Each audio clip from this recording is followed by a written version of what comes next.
To tonight with फरिया। एक बार फिर elections मुलतवी होने की अफवाहें क्यों फैलाई जा रही हैं? Let's take a look at the headlines tonight. Shehbaz Sharif ने कराची से इलेक्शन मुहिम का आगाज कर दिया।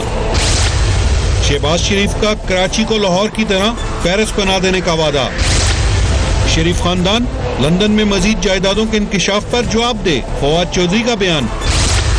तहरीक इंसाफ के रहनुमा गलीद इकबाल भी टिकटों की तकसीम पर नाराज। मैं भी कोई गुल हूँ कि खामोश रहूं। सियासी जमातें अपने नजरियाती कारकुनों को मुतमिन क्यों नहीं कर सकी?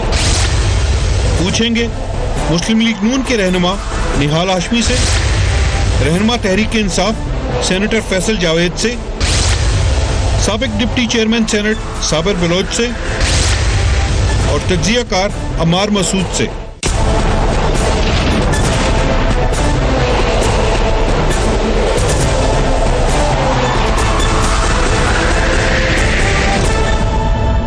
And a very warm welcome to the show. Election में टिकटों की तकसीम पर सियासी जमातों में इख्तलाफात और नाराजगियों का सिलसिला जारी है।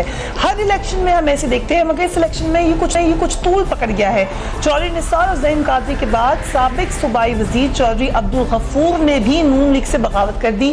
कल उन्होंने एक प्रेस कॉन्फ्रेंस की और कहा कि कौन सी जमहूरियत है जिसमें इदारों को बर्बाद करने की बात की जाए। ऐसी क़यादत के साथ खड़ा नहीं हो सकता जो इदारों को कमज़ोर करने की बात करे। काफ़ी कुछ कहा उन्होंने, लेट्स वॉच है। चीफ साहब, मैं सिर्फ यहाँ ये कहने आया हूँ कि पाकिस्तान सेंसिटिव फेज से गुजर रहा है। शरीफ खानदान सेंसिटिव फेज से गुजर रहा है। लैंड माफिया, क्रिमिनल, करप्ट लोगों को टिकटे ना देना।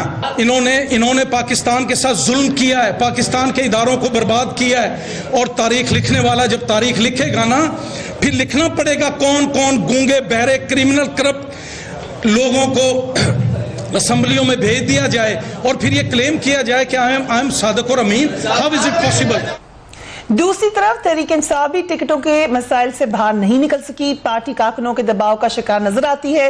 कौमी असम्बली की नशिस्त NA 154 के उम्मीदवार सिकंदर हयात बोस्टन को पहले टिकट जारी किया, फिर वापस लेने पर मजबूर हो गई। ये कोई पहला यू टर्न नहीं है PTI का। लाहौर से पार्टी के रहनुमा वलीद इकबाल ने भी टिकट्स की तकसीम पर अपनी नाराजगी का इजहार किया। उन्होंने भी प्रेस कॉन्फ्रेंस की। Let's watch him as well. और मैं आपके सामने ये ऐलानिया अर्ज करना चाहता हूं कि लाहौर की टिकटों की तकसीम के अंदर बेहद नाइंसाफी हुई है। हमारे कारकुनान का जिस तरह से इस्तेहसाल हुआ है, हमारे कारकुनान जिन्होंने कैद की सऊबतें बर्दाश्त की, जिन्होंने आंसू गैस का सामना किया, जिनके घरों पे सीढ़ियां लगा लगा कर पुलिस फलांगती हुई आई उनको कैद करने के लिए, वो अभी भी सड़कों पे रहेंगे और इतनी देर बाद आए हुए लोग जो हैं उनको ऐवानों की तरफ भेजा जा रहा है। इलेक्शन में सिर्फ 30 रोज बाकी रह गए हैं। मुस्लिम लीग नून के सदर शहबाज शरीफ ने आज कराची से अपनी इंतखाबी मुहिम का आगाज कर दिया। वो कराची के हल्के NA 249 से इलेक्शन भी लड़े हैं। उन्होंने मीडिया से गुफ्तगू में कराची को भी लाहौर पेरिस बना देने का दावा किया। लेट्स वॉच है। लाहौर को पाकिस्तान का पेरिस बनाया, कराची को साउथ एशिया का पेरिस। ये मैं वादा कर रहा हूँ कराची के अवाम से कि मैं इंशाअल्लाह कराची को अल्लाह ताला ने चाहा अगर मौका मिला तो कराची को अगले चंद सालों में लाहौर बना के दम लेंगे, बल्कि साउथ एशिया का खूबसूरत शहर बना के दम लूंगा। ये मेरा कराची का। And I'll start with Senator Faisal Javed. Senator साहब, कराची वोटर, क्योंकि कराची में ये बड़ा दो बातों का इंप्रेशन है। एक तो ये कि जो कराची में ऑपरेशन हुआ वो PMLN ने किया, फिर शहबाज शरीफ साहब की गवर्नेंस के हवाले से वो समझते हैं कि उन्होंने लाहौर को कराची से वो आगे कम से कम ले गए। पेरिस तो नहीं बना लेकिन कराची से आगे ले गए। तो कराची वोटर करेगा वोट शहबाज शरीफ के लिए? सेनेटर साहब, if you can hear me. जी फरिया, आप मुझसे बात कर रही हैं? जी, आपसे बात कर रही हूँ। इनके छोड़ दें कराची के दावों को, वादों को। इन्होंने 30 साल जो पंजाब में हुकूमत की है, हर बार ये वादे करते हैं और ये कोई एक वादा पूरा नहीं करते। ये सिर्फ एक वादा जो अपने साथ इन्होंने किया हुआ है, जो कमिटमेंट है कि हमने इस मुल्क में लूट मार करनी है, करप्शन करनी है, ऐसे प्रोजेक्ट्स करने हैं जिनमें किकबैक्स हों और करप्शन करके माल बना के बाहर प्रॉपर्टीज खरीदनी है, ये इनकी पूरी तर्ज हुकूमत ये है। ओके, इसके अलावा फैसल जावेद कुछ नहीं। साहब, शहबाज शरीफ साहब ने तो कहा कि मैं लाहौर को जैसे मैंने पेरिस बनाया है, जितना भी पेरिस बनाया है वैसे बनाऊंगा कराची को। क्या इमरान खान साहब भी क्योंकि कराची से कॉन्टेस्ट करें एक और हल्के से, वो कह सकते हैं कि जैसा मैंने पेशावर को पेरिस जितना भी बनाया है तो वैसे मैं कराची को कर दूंगा? Do you think that will sell with the public? हमने केपी में जो चीजें की, हमने कभी ये नहीं कहा कि पेरिस बना दी हमने। हमने खैबर पख्तूनख्वा में पहली बार हमें हुकूमत मिली 5 साल हमारे, उसमें हमने वो इनकलाबी चीजें की हैं जो आज तक कोई नहीं कर सका। तालीम के अंदर, सेहत के अंदर, एनवायरमेंट के अंदर, हमने ह्यूमन डेवलपमेंट के अंदर, वाइट सूबा जहाँ 5% से ज्यादा तरक्की हुई है, वाइट सूबा जहाँ पे इनके अपना इदारा शुमारियात कहता है कि गुर्बत किसी एक सूबे में कम हुई है तो वो सिर्फ खैबर पख्तूनख्वा में हुई है, लॉ एंड ऑर्डर। अब वो चीजें की हैं जो इंसानों से ताल्लुक रखती हैं। हाँ, मेगा प्रोजेक्ट आपको नजर नहीं आएंगे, ओवरहेड ब्रिजेस नजर नहीं आएंगे, आप ट्रेनें गुजरती हुई नजर नहीं आएंगी, ऐसी चीजें जो कि जिन बनाए जाते हैं आवाम के लिए फायदा नहीं होता। वो प्रोजेक्ट सुनने के बजाय हमने ह्यूमन डेवलपमेंट के ऊपर फोकस किया है और इंशाल्लाह अगर हमें मौका मिलता है तो हम कराची को भी बदलेंगे और कराची के लिए हमारे पास एजेंडा है। इमरान खान कराची से खुद इलेक्शन इसीलिए लड़ रहे हैं कि इमरान खान को पता है कि कराची के मसाइल आज तक किसी ने हल नहीं किए। लेकिन और ये ना पिंडी से भी तो लड़े थे इमरान खान इलेक्शन, आप नहीं लड़े उस हल्के से। इंशाल्लाह हमारी वफाक में हुकूमत बनेगी, अब हमारी चारों सूबों में हुकूमत बनेगी और हम आपको बदल के दिखाएंगे, क्योंकि इमरान खान अल्लाह के फजल से वो लीडर हैं जिन्होंने नामुमकिन को मुमकिन बनाया। Let's hold the thought here. इस पे हम आते हैं कि किस नामुमकिन को मुमकिन बनाया है और इस इलेक्शन में जो टिकट्स के हवाले से जो नामुमकिन को मुमकिन कर दिया है पीटीआई ने, उस पर भी बात करेंगे। आई कम टू यू अमर मसूद साहब। कराची में दो, क्योंकि मोस्टली पंजाब बेस्ड पार्टीज कह लें, अगरचे पीटीआई को बड़े वोट भी मिले थे कराची से, तो इमरान खान साहब उनके लीडर भी खड़े हैं, शहबाज शरीफ खड़े हैं, so it's a good message कि आप एमलगमेट करें कराची को। लेकिन किसका चांस आपको ज्यादा लगता है कराची के वोटर को पुल करने? भाई देखिए, कराची का वोटर कराची के लोगों को वोट देना चाहता है, उसी को ही देना कराची के लोगों को ही। लेकिन ये बहुत अच्छी बात है जो आपने बात की कि इमरान खान भी वहां से इलेक्शन लड़ रहे हैं, शहबाज शरीफ भी। अगर इनको नेशनल पार्टी बनना है तो ये कराची को एलिमिनेट करके पार्टी नहीं बन सकते। जहां तक कराची के बुनियादी मसाइल का हाल है, उसमें ये बात बहुत अहम है कि पीएमएलएन और पीटीआई दोनों ने कराची को बहुत इग्नोर किया। एक बहुत बड़ा वैक्यूम था एमक्यूएम के ब्रेकडाउन के बाद वहां क़यादत का, वो वैक्यूम इन दोनों में से किसी को फिल करना चाहिए था। 2013 में इमरान खान की बहुत हवा थी कराची में, बहुत से लोग उनके लिए बाहर निकले। लेकिन अगर आप किसी शहर में उतना काम नहीं करेंगे, उस तरह अपनी पेनिट्रेशन नहीं बढ़ाएंगे, तो जाहिर है लोग ऑफेंड होंगे। लेकिन काम कैसे करते जब वो गवर्नमेंट में नहीं थे? किसी ना किसी तरह लोगों से तो राब्ता रखते ना। खान साहब गए नहीं है, ये भी नहीं गए, इसमें ये भी मानना चाहिए, ये भी नहीं। जो प्लस मुझे नजर आता है शहबाज शरीफ साहब का, एक जमाने में कराची वो शहर था जिसका सारा पाकिस्तान ख्वाब देखता था। लाहौर उसके मुकाबले में उतना तरक्की याफ्ता नहीं था। आप खुद भी लाहौर गई होंगी और कराची भी गई होंगी, लाहौर बहुत ज्यादा चेंज हो गया। बेशक फैसल जावेद ये बात कहेंगे कि मेगा प्रोजेक्ट्स कर दिए, लेकिन एक आम आदमी की नजर से वो बहुत साफ सुथरा मेट्रोपॉलिटन वाली लॉ एंड ऑर्डर। हमारे कराची के सहाफी दोस्त जब लाहौर आए तो वो कहने लगे कि हमें ये लग रहा है कि लिविंग तो ये होती है जी, क्योंकि आप बाहर सड़क पे फिर सकते। आप तो खैर कराची के हालात भी बहुत अच्छे हैं, ये थोड़ा अरसा पुरानी बात। देखिए, जो ये मसाइल बहुत आगे के हैं जो लाहौर के सॉल्व हो गए हैं कि आपने मेट्रो बना दी, आपने मोटरवे बना दिया, आपने ऑरेंज ट्रेन बना दी। कराची में तो बहुत ही छोटे मसले हैं। कराची में मसला ये है कि शहर का कचरा कोई नहीं साफ कर रहा। इतनी सीरियस सिचुएशन है, जब लोग उस पर काम नहीं कर रहे तो फिर उनको लाहौर अच्छा लगेगा। That is why PMLN certainly stands a chance. Specially Shehbaz Sharif. हाँ, इन दोनों की गलती ये है कि इन्होंने कराची को इंपॉर्टेंस नहीं दी, इन पे कोई काम नहीं किया। इस पे तो निहाल हाशमी साहब, क्योंकि कराची का आप आई थिंक सबसे बेहतर हमें नक्शा बताएंगे, अगर सिर्फ आप पीएमएलएन के पॉइंट ऑफ व्यू से ना बताएं। ये बात कितना हम भी जानते हैं हाशमी साहब, ऑफ रिकॉर्ड तो पता है बहुत से लोगों को कि आप खुद कहते रहे अपनी जमात से कि कराची पे तवज्जो दें, लेकिन वैसी तवज्जो नहीं दी थी PMLN ने जो पहले दे सकती थी। क्यों, उसकी क्या वजह थी? बिस्मिल्लाहिर्रहमानिर्रहीम। पर यह देखें, 18वीं तरमीम के बाद सड़क, water, coverage, local bodies, health, education provincial subject है। बिल्कुल ठीक है।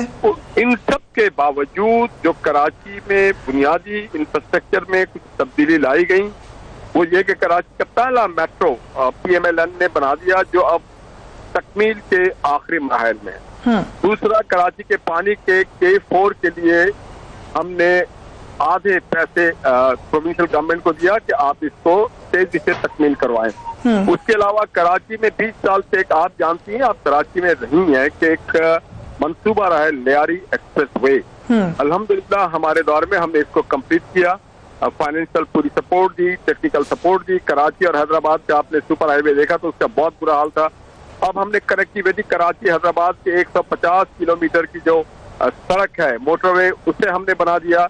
कराची में जो रोशनियों से अंधेरे की तरफ जा रहा था, अल्लाह के फजल से 1300 मेगावाट का 2 पावर स्टेशन लगा दिया गया पोर्ट कासिम में, जिसकी वजह से आज कराची रोशनी फिर वापस आ गई, सनअती तरक्की फिर ठीक हो गई है। और इन सब से बढ़ करके, इंसान की जिंदगी से बढ़ के कोई चीज नहीं होता है। ये यहाँ पुलिस भी थी, रेंजर्स भी थी, फौज भी थी, मगर पॉलिटिकल विल नहीं थी। और ये पॉलिटिकल विल मोहम्मद नवाज शरीफ साहब लेके आए जब सितंबर 2013। किस हद तक कराची का वोटर क्रेडिट PMLN को देता है?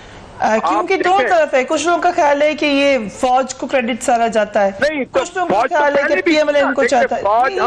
मेरा मसला नहीं है रेहान हाशमी साहब, वोट आपको कराची के लोगों ने डाले, उनमें ये नैरेटिव आप ने सेल किया, उसके लिए वहां होना जरूरी था, लोगों से मिलना जरूरी था, बातें करना जरूरी था। मेरा सवाल ये था कि PMLN ने तवज्जो कितनी दी कराची को? देखिए, 2015 के लोकल बॉडीज के इलेक्शन में आपने देखा होगा कि PMLN दूसरी बड़ी सियासी जमात न सिर्फ कराची की बन के उभरी बल्कि सिंध की बन के उभरी, और या तीसरी जमात वो वोट का जरा सा तनासब भी याद कर लेना, वो बता दें जरा वोट का तनासब भी। दूसरी बड़ी जमात ये ऐसे ही है कि एक 800 नंबर लेके फर्स्ट आया और दूसरा 100 नंबर लेके सेकंड आ गए, तो कहीं मैं सेकंड आ गया। ये बात आपकी ठीक है कि ये सिर्फ हमारी गवर्नमेंट नहीं, एक बड़े तसलसल के साथ माजी में ये देखा गया है कि जो वफाक की जो भी हुकूमतें थी, सियासी जमातें थी, उन्होंने नजरअंदाज किया हुआ था। जी, बस ये अहम नुक्ता ही था जो, मगर मोहम्मद नवाज शरीफ जब आए तो उन्होंने कराची को पूरे तवज्जो दी, और आज कराची में हमारी बहुत ज्यादा एक्टिविटी है। और इसी वजह से आज शहबाज शरीफ साहब भी कराची से अपने इलेक्शन का आगाज कर रहे हैं और कराची से वो कैंडिडेट भी हैं। और मैं समझता हूँ कि सबसे बढ़ के जो अमन दिया है, इससे बढ़ के कोई और चीज नहीं होती है। पहले भी हुकूमतें थी, यहाँ पे पुलिस थी, रेंजर्स 22 साल से यहाँ पे है, मगर पॉलिटिकल विल की कमी थी। पॉलिटिकल विल जब हुई, जब इसमें आइन साजी की गई, कानून साजी की गई, तमाम पॉलिटिकल पार्टीज को ऑन बोर्ड लिया गया, उसके बाद अमन कायम हुआ है। अगर if you allow me, let me come back to senator Javed. Senator Faisal Javed, Karachi में 25 दिसंबर का आपको जलसा याद होगा, उसमें आप उससे कंपेयरिंग भी कर रहे थे, उसके बाद दोबारा उतना ही वार्मथ क्यों नहीं नजर आई कराची में PTI के लिए, या इलेक्शन के बाद भी? एक तो ये चीज है कि कराची ने जो पिछला इलेक्शन हुआ था, दूसरे नंबर पे जो पार्टी आई थी वो PTI आई थी। बिल्कुल, 2013 का इलेक्शन, मगर उसके बाद एक लोकल बॉडी का भी इलेक्शन जी जी, हमने सबसे ज्यादा वोट लिए वहां पे। नून लीग तो खैर वहां पे दूर दूर तक नहीं थी। ये जो बात करते हैं इन्हें पता ही नहीं है। हेलो, लोकल बॉडी की बात करें, उस वक्त वो नून लीग नंबर 2 थी जो लोकल बॉडी का इलेक्शन हुआ है। हेलो जी, फैसल जावेद साहब को हमारी आवाज दी जा रही है, हम एक ब्रेक ले लेते हैं ताकि उनको आवाज निमाई जाए, एंड उसके बाद हमारे साथ बलोच साहब भी मौजूद होंगे पीपल्स पार्टी के। Right after break, keep watching tonight फेरा।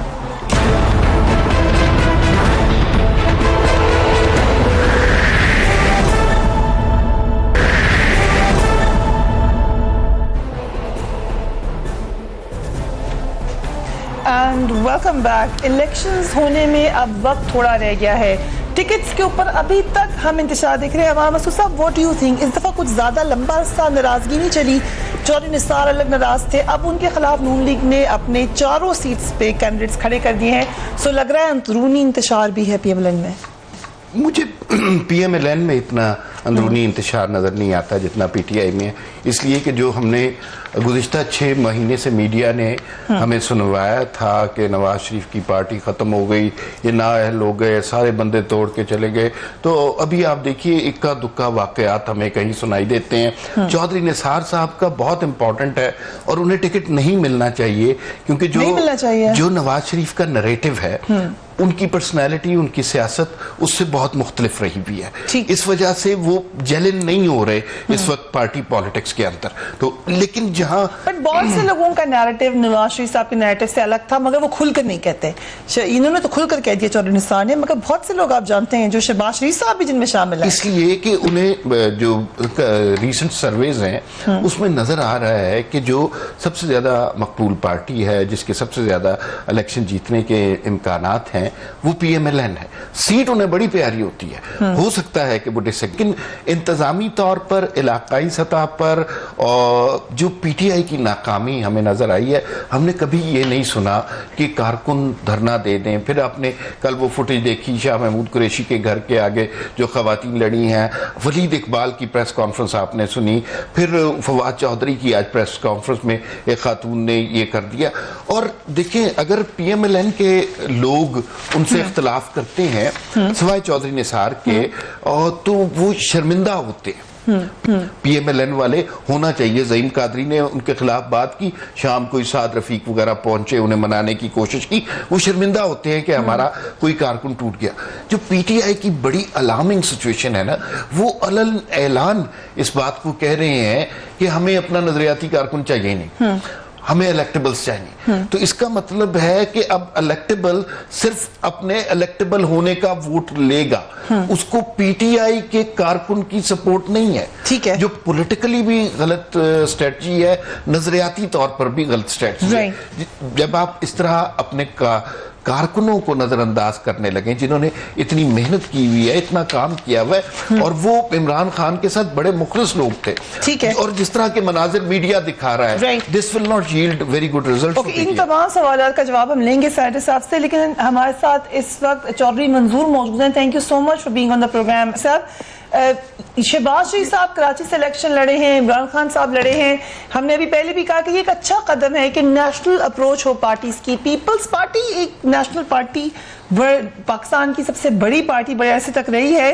क्यों, जबकि माजी में जुल्फिकार भुट्टो साहब और बेनज़ीर भुट्टो पंजाब से इलेक्शन लड़ते रहे हैं, क्यों बिलावल भुट्टो ज़रदारी ने गुरेज करे हैं पंजाब से इलेक्शन लड़ने के लिए? कोई गुरेज का इशू नहीं है। अब शहबाज शरीफ साहब पेशावर से या वहां से इलेक्शन नहीं लड़ रहे, बिलावल साहब समाज से लड़ रहे हैं। ठीक, तो ये हमने चूज करना था कि खान साहब 5 से लड़ रहे हैं। ये तो पार्टी ने फैसला करना होता है कि हमने उनको कहा था कि आप 2 सीट से लड़े, तीसरी से भी ना लड़े। तो वो 3 सीटों से लड़ रहे हैं, लाड़काना से लड़ रहे हैं, तैयारी से लड़ रहे हैं और समाज से लड़ रहे हैं। बट यू रिमेम्बर कि ज़रदारी साहब ने कहा था कि पंजाब में हुकूमत हमारी होगी, मगर फिर उसके बाद एक भी सीट पे इलेक्शन ही लड़े। फैसला हो गया है। कौन सा फैसला हो गया है? अच्छा, लड़ सकते हैं। तो कोई पार्टी नहीं, कोई पंजाब में हुकूमत हमारी होने से का मतलब ये तो नहीं है कि बिलावल साहब ने आकर चीफ मिनिस्टर बनना है या ज़रदारी साहब ने चीफ मिनिस्टर बनना। अभी तो इलेक्शन होने दीजिए। अगर हंग पार्लियामेंट आती है फ्रॉम द बोथ हाउसेज, तो फिर एक सीट वाला भी चेयरमैन बन। बट चौधरी साहब, हांग पार्लियामेंट तक जाने के लिए कुछ कैंपेन भी करना जरूरी है, कहीं कॉन्टेस्ट करना भी जरूरी है। ऐसे वो फिर ये खबरें कहीं सच तो नहीं है कि आपने आजाद उम्मीदवार खड़े कर दिए हैं? क्योंकि कंसिडरिंग शौकत बसरा साहब भी आजाद ही खड़े हो रहे हैं। नहीं, ऐसी कोई बात नहीं है। मंजूर वट्टू भी आजाद। पार्टी का देखिए, पार्टी के कुछ लोग हैं जो ये समझ रहे हैं कि हमें भी आजाद इलेक्शन लड़वाएं, लेकिन पीपल्स पार्टी ने इनकार कर दिया। पीपल्स पार्टी वहाँ पे हर जगह पे अपने कैंडिडेट दे रही है। बट द फैक्ट कि आपके अक्सर लोग, बाकी जो पार्टीज हैं PMLN PTI, वहाँ लोग एक दूसरे पे दस्तो गिरबान हो रहे हैं टिकट के लिए। यहाँ पर क्यों पीपल्स पार्टी का टिकट नहीं लेना चाह रहे लोग पंजाब में? क्यों समझ रहे हैं कि वो आजाद लड़ लेंगे तो बेहतर है? ये सारी पार्टी एक ट्रेंड आया हुआ है, क्या आजाद लड़ने का है, सारी पार्टियों से बेशुमार लोग कह रहे हैं। तो ये होता है, पीटीआई के बहुत सारे लोगों को फिर से कहा गया आजाद रहने में, तो मुख्तलिफ जगह पे मुख्तलिफ होता, कोई इशू नहीं। ये इलेक्शन हर इलेक्शन में होता है। थोड़ा सा तो इशू है चौधरी साहब, खंबे को भी वोट दें तो जीत जाएगा, जुल्फिकार भुट्टो साहब का जमाना ये था। आज हम इधर आए, कुछ तो पार्टी में बात हुई होगी इस हवाले से कि क्या वजह। इलेक्शन में खंबे को वोट दिया, वो जीत गया, लेकिन जरा इलेक्शन से पहले की तरजीह तो निकाल कर पड़ी है। तो कहते थे ये किन इन्होंने सफर जनातियों को टिकट दे दिए, ये कौन जीते, ये कौन लोग हैं, इनका तो कोई नाम भी नहीं जानता, तो वो जीत गए। वो हालात होते हैं ना। तो उस वक्त भी ऐसे ही बात थी कि ये कैसे जीती, पार्टी जीतेगी, ये कहाँ से जीतेगी, जी क्या इनके पल्ले क्या है। तो आप जरा देखिए, हमारी कैंपेन अपनी हमारी स्ट्रेटजी है, 1-2 दिन दीजिए, हमारा मैनिफेस्टो अनाउंस होने दीजिए, फिर उसके बाद हमारी कैंपेन की स्ट्रेटजी देखिए, आपको इलेक्शन नजर आए तो पूरी तरह नजर आए। राइट, कराची से नहीं सोचा कॉन्टेस्ट करने का इलेक्शन बिलावल भुट्टो ने? वहाँ कराची से लड़ रहे हैं, कराची से लड़ रहे हैं, ठीक है। सो कराची, पेशावर एंड लड़काना उन्होंने उसको काहे के पसंद किया, और आप कह रहे हैं कि अभी चेंज भी हो सकता है। सवात, ठीक है, थैंक यू चौधरी साहब, आपने क्लियर किया हमें। यही सवाल हम निहाल हाशमी साहब के पास भी ले आते हैं। निहाल हाशमी साहब, जो आपकी पार्टी के अंदर इस वक्त जो प्रॉब्लम है, अमान मसूद साहब तो कह रहे हैं कि इतनी ज्यादा नहीं है जितनी पीटीआई में है, लेकिन चौधरी निसार के खिलाफ 4 सीट्स के ऊपर कैंडिडेट अब खड़ा किया गया, तो उसका मतलब है मुफाहमत का अब कोई दूर दूर तक आसार नहीं है। फरिया, चौधरी निसार का इशू इलेक्शन के दौरान में नहीं खड़ा हुआ। चौधरी निसार का इशू काफ़ी पुराना है, और चौधरी निसार साहब ने पार्टी को, देखिए एक डिसिप्लिन होती है, जितना बड़ा लीडर होगा उतनी डिसिप्लिन को फॉलो करेगा, वो रूल रेगुलेशंस। तो हर शख्स ने अप्लाई करना होता है पार्टी में, पार्टी के बोर्ड को इंटरव्यू देना होता है, एक पूरी बोर्ड होती पार्लिमानी, उसमें शहबाज शरीफ साहब ने इंटरव्यू दिया, मरियम नवाज साहबा ने दिया, हमजा साहब ने दिया, सब ने दिया। तो निसार साहब नहीं आए। जब वो पार्टी को खुद नहीं आए तो फिर वो पार्टी से शिकायत नहीं बनता। अगर उन्होंने पार्टी को अप्लाई किया होता, अगर उन्होंने पार्टी के पार्लिमानी बोर्ड के पास पेश हुए होते, तो फिर उनका शिकायत बनता था कि मैंने अप्लाई भी किया, मैं इंटरव्यू भी दिया, और उसके बावजूद अगर मुझे टिकट नहीं मिला तो ये ना, फिर जिनको चौधरी निसार का इशू पुराना है। एक सवाल पूछूंगी मैं यहाँ पर निहाल हाशमी साहब के, इशू पीएमएलएन मियां साहब को है चौधरी निसार से, या चौधरी निसार को है मियां साहब से? इशू किसका है? ये तो दोनों ही है, और दोनों बेहतर बता सकते हैं, मगर पार्टी को, उनके मौजूदा पार्टी है, उनके साथ जो उसकी नैरेटिव है वो मोहम्मद नवाज शरीफ साहब की नैरेटिव है। नैरेटिव मोहम्मद नवाज शरीफ साहब की चलेगी कि पार्टी के वो है कायद। हर कोई अपने नैरेटिव तो लेके नहीं सकता, आप पेश करें, अगर पार्टी आपके नैरेटिव्स को ओ कर लेती है तो ठीक है, आपकी नैरेटिव चलेगी, मगर वो नहीं हो सका। तो इसलिए वो पार्टी में उन्होंने अप्लाई नहीं किया है, तो पार्टी ने टिकट भी नहीं दिया, और जिन लोगों ने अप्लाई किया था वहाँ से दर्जनों और लोगों ने अप्लाई किया था। सरदार मुमताज़ भी एक पुराने पार्टी के कारकुन है, ज़माना तालिब इल्मी से हैं। इंजीनियर कमर जो हैं वो MP रह चुके हैं, इंजीनियरिंग यूनिवर्सिटी लाहौर के पढ़े हुए हैं। तो ये बात नहीं कि हमारे यहाँ कोई कहत है लीडरशिप की या कैंडिडेट की, हमारे पास वाफिर मकदार में अच्छे कैंडिडेट कैंडिडेट साहब ने कहा आपके अच्छे हैं। एक आपको जो सबसे ज्यादा क्राउड पुलर है, ये सब जानते हैं, वो नवाज शरीफ साहब फैक्टर है। अगर बहुत ज्यादा सबके लिए, सबकी दुआएं हैं कुलसुम नवाज साहबा के लिए, लेकिन अगर नवाज शरीफ साहब नहीं आएंगे कैंपेन में तो उसका कितना नुकसान होगा पीएमएलएन को? मरियम, कल शाम तक मैं लंदन में ही था, और मियाँ साहब मैं वहाँ पे था जब उन्होंने कहा, और ये मैं आपसे भी पूछता हूँ कि आपकी वालदा, मैं मरियम नहीं हूँ लेकिन मैं आपसे पूछ रहा हूँ, आपकी वालदा, आपके घर के कोई अजीज़, आपके वालिद, आपके शौहर, आपकी बीवी, कोई अगर बीमार हो और वेंटिलेशन पे हो, तो आप क्या छोड़ करके ये प्रोग्राम अभी करेंगी? बिल्कुल नहीं करेंगे। लोग फिर कहेंगे कि देखें जी, आपने बीमार को छोड़ करके, तो ना हो, देखिए आप बीमार को छोड़ करके नहीं। हाशमी साहब, मैंने ये नहीं कहा कि मियाँ साहब जरूर करें कैंपेन, मैंने बिल्कुल भी ये नहीं कहा। ये देखिए ना, लॉस तो पीएमएलएन को हो रहा है, लॉस मियां नवाज शरीफ की पार्टी को हो रहा है, लॉस मरियम को हो रहा है। आपकी कैंपेन पे कोई असर पड़ेगा? जी, हम उसकी मैकेनिज्म हम तैयार कर रहे हैं, ना कोई पर्सनल बात। देखिए उस मैकेनिज्म को हम तैयार कर रहे हैं, इंशाल्लाह ताला we will cover up and we will come up with new mechanism.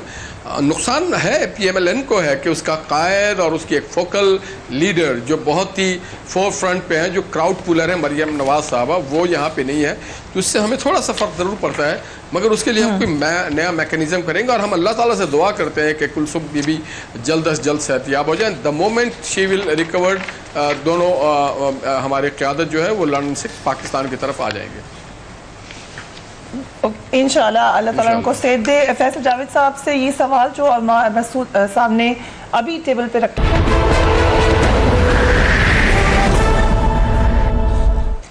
And welcome back. Senator Faisal Javed, मुख्तलिफ लड़ाइयाँ चली, किसी हद तक dissent is a healthy sign of democracy, मगर बहरहाल डिसिप्लिन भी होना चाहिए। साइमा शौकत और दीगर आपकी जो पार्टी मेंबर्स थी उन्होंने आलिया हमजा पर धावा बोला, उसकी वीडियो लीक हुई।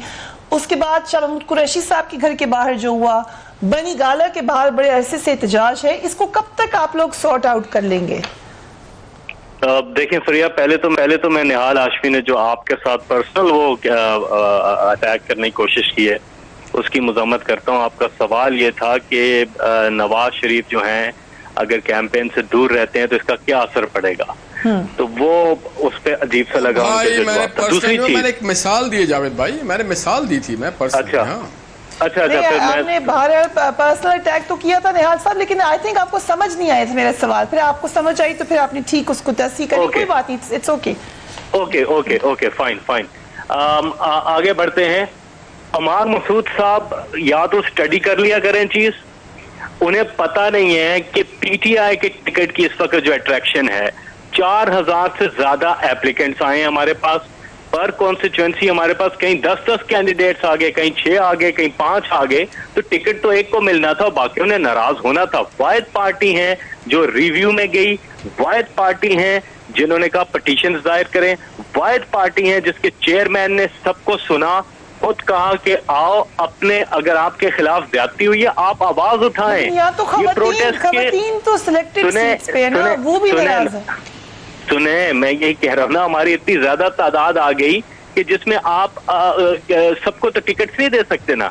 यहाँ कोई 1 लाख हल्के तो नहीं है कि आप सबको टिकटें दे दें। बट इसको मैनेज तो करना है ना, एट सम पॉइंट आपने आके इसको मैनेज करना है। मैं यही तो बता रहा हूँ फरिया कि वाहिद पार्टी है जो रिव्यू में गई, वाहिद पार्टी है जिसके चेयरमैन ने एक को सुना। 99% हमारे कंसर्न्स एड्रेस हो गए हैं, 1% बाकी हैं, वो भी हो जाएंगे। कौन है जिसने हमारी पार्टी छोड़ी है?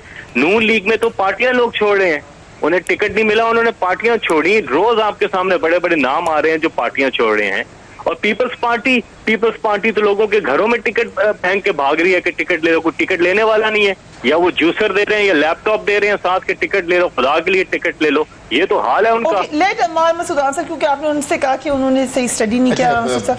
एक और चीज Fereeha, let me just add one thing, क्योंकि अमार साहब बैठे हुए तजिया कर रहे हैं, एक और चीज का भी बता दें कि हमारी जो टिकटें हमने दी हैं लोगों को, उसमें आधी से ज्यादा टिकटें हमने पीटीआई के लोगों को दी हैं जो पहले इलेक्शन लड़ चुके हुए हैं। पीटीआई के नजरियाती लोग, आधे से ज्यादा टिकटें उनके दी हैं। जो फर्स्ट फेज हमारा निकला था, नाराज हैं और काफी और हामिद खान साहब ने अलग ग्रुप बना लिया, ये भी तो आपके लिए नजरियाती लोग ही थे ना।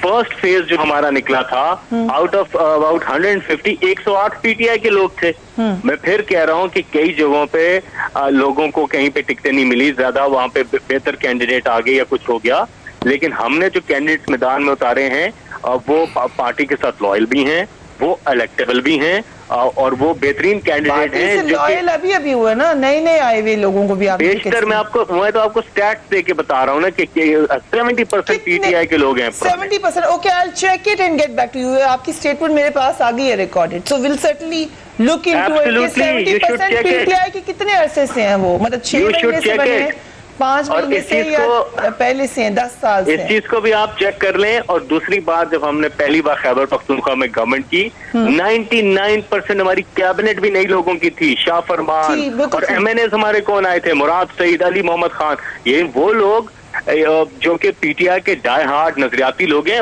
वही कैबिनेट में थे, वही एमएनएस भी थे और वो ही हमारे लाइमलाइट में सामने थे। लेट अमार मसूद आंसर नाउ। जी अमार मसूद साहब, चूंकि फैसल ने खुद मेरा नाम लेके बात की है, तो उन्होंने कहा कि शायद पढ़ के नहीं आते, इस वजह से इन्हें पता नहीं होता। तो मेरी भी फैसल से यही दरख्वास्त होगी कि कुछ चीज़ें शायद आपकी नज़र से भी नहीं गुजरी या आपने भी नहीं पढ़ा।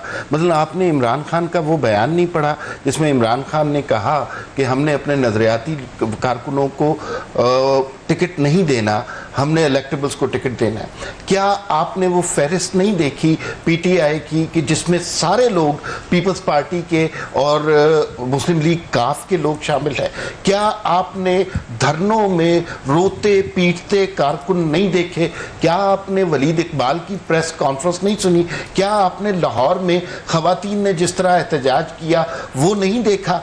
आपने अपने नजरियाती कारकुन को जिस तरह नजरअंदाज किया है, उसकी बेसिस पे आप प्रोग्राम में तो ये फिगर बता सकते हैं कि 70% है, इसलिए कि ये प्रोग्राम कल हवा